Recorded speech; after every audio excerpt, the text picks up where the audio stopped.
Assalamualaikum warahmatullahi wabarakatuh. Alhamdulillahirrabbilalamin. Anak-anakku sekalian, apa kabar hari ini? Semoga kita semua senantiasa dalam lindungan Allah Subhanahu wa taala, senantiasa diberikan kesehatan, tetap semangat untuk mengikuti pembelajaran online dan jangan lupa bahagia bersama keluarga. Nah, anak-anakku sekalian, pada kesempatan hari ini kita akan lanjutkan kembali pembelajaran kita di tema 6, panas dan perpindahannya. Untuk muatan pelajaran bahasa Indonesia, subtema 1, suhu dan kalor. Tujuan pembelajaran kita hari ini, dengan menyimak video penjelasan materi dan membaca teks bacaan pada buku paket, kalian diharapkan bisa menjelaskan cara-cara memahami teks eksplanasi, kemudian membuat ringkasan dan kesimpulan teks eksplanasi, serta mampu menjelaskan isi teks eksplanasi dengan menggunakan peta pikiran. Petunjuk kegiatan. Yang pertama, simak dan pahami penjelasan materi pada video ini sampai tuntas. Kedua, untuk menambah pengetahuan kalian, silahkan baca muatan pelajaran bahasa Indonesia di pembelajaran 1, 2, 3, 4, 5, dan 6 pada buku tema subtema 1. Kerjakan LKPD pada buku latihan atau kertas HVS.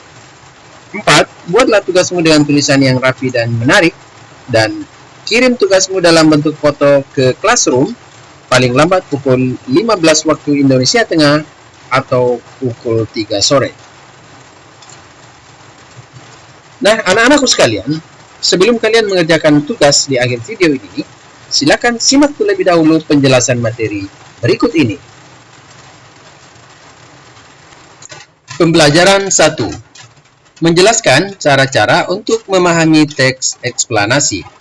Teks eksplanasi merupakan teks yang berisi penjelasan tentang berbagai peristiwa yang terjadi di sekitar kita, seperti fenomena alam, sosial, dan budaya. Teks eksplanasi disajikan harus sesuai fakta. Teks eksplanasi memiliki struktur, yaitu pernyataan umum, deretan penjelas, dan kesimpulan.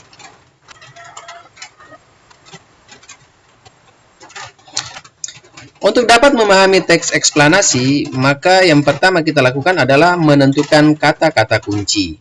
Kata-kata kunci adalah kata-kata yang penting dan sering muncul di dalam teks. Kata-kata kunci biasanya terdapat dalam judul dan isi teks. Dalam pencarian informasi, kata-kata kunci dapat diperluas dan dipersempit yang tujuannya agar informasi yang diperoleh tepat sasaran. Yang kedua, menjawab pertanyaan-pertanyaan yang berkaitan dengan teks. Informasi penting dari teks dapat ditemukan dengan menjawab pokok-pokok pertanyaan. Kata tanya yang digunakan antara lain kata tanya apa, kapan, di mana, siapa, mengapa, dan bagaimana.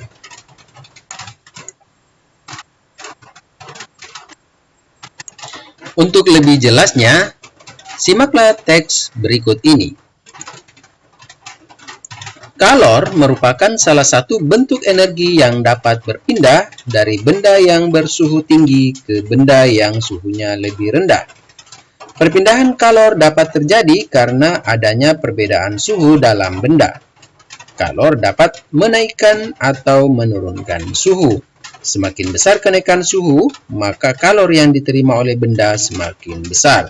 Sebaliknya, jika semakin kecil kenaikan suhu, maka kalor yang diterima akan semakin sedikit.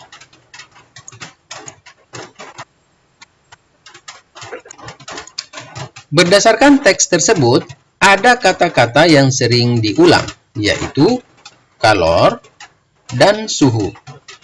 Teks eksplanasi tersebut juga dapat dipahami dengan cara menjawab pertanyaan, misalnya, apa yang dimaksud dengan kalor?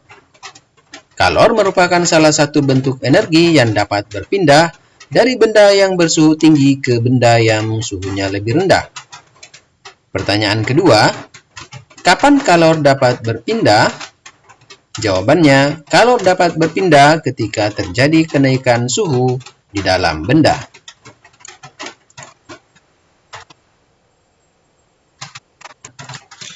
Pembelajaran 2. Membuat ringkasan dan kesimpulan dari teks eksplanasi. Berikut hal-hal yang perlu diperhatikan dalam membuat ringkasan. Yang pertama, bacalah teks dengan seksama. Catatlah gagasan utama dari setiap paragraf. Ubahlah gagasan utama menjadi kalimat efektif. Rangkailah kalimat-kalimat tersebut sehingga menjadi paragraf yang padu. Dan yang terakhir, pastikan kamu menggunakan kosakata baku dan ejaan yang sesuai dengan Pedoman Umum Ejaan Bahasa Indonesia. Setelah membuat ringkasan, kita dapat membuat kesimpulan. Kesimpulan merupakan pendapat terakhir yang mengandung informasi berdasarkan uraian sebelumnya. Kesimpulan dapat dibuat agar informasi yang diperoleh dapat mudah diingat dengan cara mencatat informasi penting di dalam teks. Sekarang, simaklah teks berikut ini. Pernahkah kamu merasakan panas tubuhmu? Tentu kamu pernah meletakkan tangan di kening ketika sedang demam.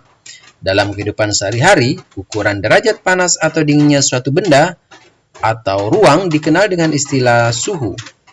Permukaan tangan kita tidak dapat mengukur suhu secara akurat. Terdapat suatu alat yang digunakan untuk mengukur suhu secara tepat dan dapat digunakan secara internasional, yaitu termometer. Termometer memiliki suatu standar antara lain Celsius, Reaumur, Fahrenheit, dan Kelvin. Dalam kehidupan sehari-hari, kita biasanya menggunakan termometer dengan satuan derajat Celcius. Setelah kita membaca teks tersebut, maka berikut ini contoh ringkasan dan kesimpulan. Contoh ringkasan berdasarkan teks tersebut adalah suhu adalah ukuran panas atau dinginnya suatu benda. Setiap benda atau ruangan dapat diukur suhunya menggunakan termometer. Ada banyak satuan ukuran untuk mengukur suhu, yaitu Celsius, Reaumur, Fahrenheit, dan Kelvin. Dan contoh kesimpulan berdasarkan teks tersebut adalah, jadi, panas atau dinginnya suatu benda dinamakan suhu. Suhu dapat diukur dengan menggunakan alat yang bernama termometer. Ada berbagai macam satuan ukuran termometer yang biasanya digunakan dalam kehidupan sehari-hari, tetapi satuan yang umum digunakan adalah satuan Celcius.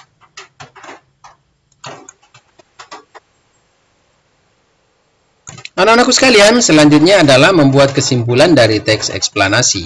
Kesimpulan dapat dibuat berdasarkan pernyataan-pernyataan yang ada. Perhatikan contoh berikut ini. Anak-anakku sekalian, di dalam suatu paragraf, biasanya kita temukan beberapa pernyataan. Pernyataan-pernyataan ini biasanya juga berupa gagasan pokok atau kalimat utama. Nah, ini adalah contoh kesimpulan yang diperoleh dari dua pernyataan. Pertama, misalnya, panas dapat memengaruhi perubahan suhu benda.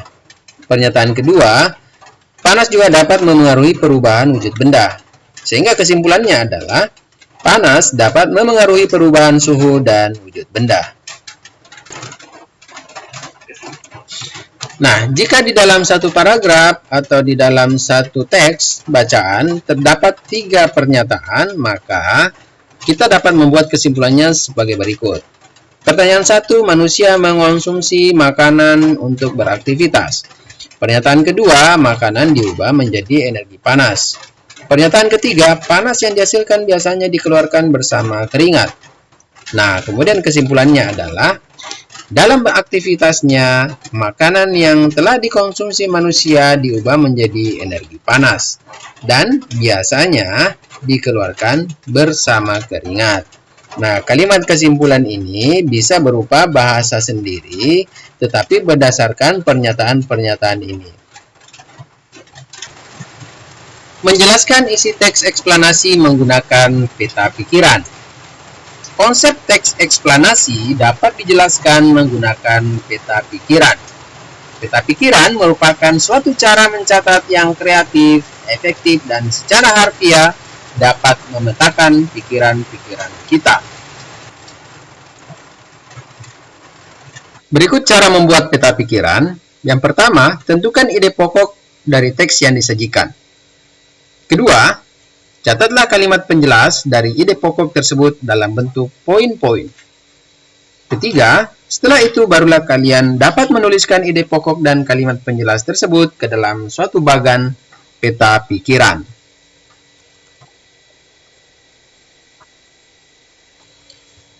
Nah, ini adalah teks bacaan sebagai contoh pengaruh negatif interaksi manusia dengan lingkungan alam. Ada 3 paragraf di sini, dan kalau kita baca, ya, baca dengan seksama, dengan teliti, maka kita akan memperoleh peta pikiran seperti pada contoh berikut ini.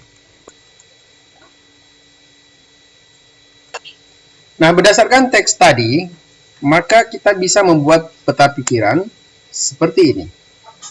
Jadi yang pertama di bagian atas terdapat judul teks, kemudian karena ada 3 paragraf, maka kita buatkan 3 kotak untuk menuliskan gagasan pokok di tiap paragraf. Kemudian di bagian bawah terdapat juga kata-kata kunci untuk tiap-tiap paragraf. Nah, coba kita perhatikan di gagasan pokok paragraf pertama. Kita temukan gagasan pokoknya adalah interaksi manusia dengan lingkungan alam. Kata-kata kuncinya adalah interaksi manusia dengan lingkungan alam. Yang kedua, saling berkaitan. Di paragraf kedua, gagasan pokoknya adalah dampak buruk interaksi manusia dengan alam. Nah, kata kuncinya dampak buruk dan interaksi manusia dengan lingkungan alam. Di paragraf ketiga, gagasan pokoknya adalah bencana yang terjadi akibat pengaruh negatif interaksi manusia dengan lingkungan. Sementara kata kuncinya adalah 1. Pengaruh negatif, yang kedua interaksi manusia dengan alam, dan yang ketiga terjadi bencana. Nah, anakku sekalian, di tugas nanti kalian juga akan membuat peta pikiran seperti ini berdasarkan teks yang telah disiapkan. Dan selanjutnya, anak-anakku sekalian, silakan kalian lihat LKPD di muatan pelajaran bahasa Indonesia untuk hari ini. Nah, ini adalah petunjuk LKPD-nya. Jadi yang pertama, bacalah dengan cermat teks bacaan yang disajikan. Kemudian jawab pertanyaan-pertanyaan yang sesuai dengan teks bacaan. Lalu yang ketiga, buatlah peta pikiran dan kesimpulan untuk menjelaskan teks eksplanasi. Dan yang keempat, silakan lihat contoh pada video penjelasan materi jika ada hal-hal yang kurang dipahami. Nah, ini adalah teks yang disiapkan. Sumber energi panas, ini kalian jawab dulu pertanyaan-pertanyaannya, ada 6 soal di sini. Ini dapat juga kalian lihat pada buku paket 56 halaman 2 sampai 4. Jadi di sana tersedia teks yang lebih jelas. Lalu kemudian setelah kalian kerjakan ini, kemudian membuat peta pikiran. Jadi peta pikiran seperti pada contoh video ini. Di paragraf 1, silakan temukan gagasan pokoknya atau pikiran utamanya. Kemudian masukkan atau temukan juga kata-kata kuncinya. Demikian seterusnya sampai paragraf 4. Lalu setelah itu kalian buat kesimpulan. Silakan merangkai gagasan pokok paragraf 1, paragraf 2, 3, dan 4 dengan bahasa sendiri sehingga menjadi kalimat yang padu dan menjadi kesimpulan. Nah, anakku sekalian, inilah tugas kalian untuk hari ini. Silakan dikerjakan dengan sungguh-sungguh dan penuh semangat. Demikian penjelasan dari Pak Guru. Wabillahi taufiq wal hidayah. Wassalamualaikum warahmatullahi wabarakatuh.